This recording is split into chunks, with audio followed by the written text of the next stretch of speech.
ஒரு வயதான மேஸ்திரி வேலையிலிருந்து ஓய்வு பெற விரும்பினார். இனியாவது குடும்பத்தோடு நேரம் செலவழிக்க வேண்டும் என்பது அவர் திட்டம். முதலாளியான கான்ட்ராக்டரிடம் இந்த முடிவை அவர் சொல்ல, தனது நீண்ட கால ஊழியர் ஓய்வு பெறுவதில் கான்ட்ராக்டருக்கு வேசான வருத்தம். சில வினாடிகள் யோசித்தவர், எனக்காக ஒரு உதவி செய்ய முடியுமா? இன்னும் ஒரே ஒரு வீடு மட்டும் கட்டி முடித்து கொண்டு கொடுப்பீர்களா என்று பணிவோடு கேட்டார்.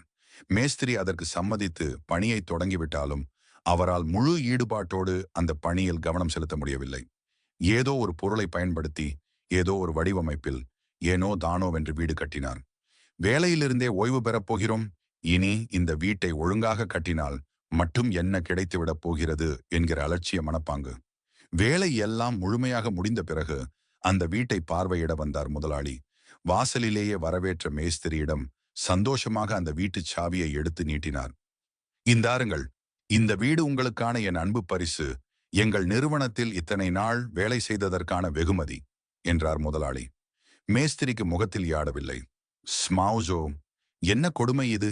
இந்த வீடு எனக்குத்தான் கிடைக்கப் போகிறது என்று தெரிந்திருந்தால் இன்னும் மூளையை கசக்கி எப்படியெல்லாமோ டிசைனாக கட்டியிருப்பேனே. இருப்பதிலேயே உயர்தரமான பொருட்களை பயன்படுத்தி இருப்பேனே. ச்சே, இப்படி அநியாயமாக ஏமாந்து போய்விட்டேனே என்று மனதுக்குள் ஏகமாக புழுங்கினார். நமக்கான வாழ்க்கையை நாம் தான் நிர்மாணிக்கிறோம் என்பதை அறியாமல் பல சந்தர்ப்பங்களில் நம் திறமையில் மிகவும் கொஞ்சம் மட்டுமே பயன்படுத்துகிறோம்.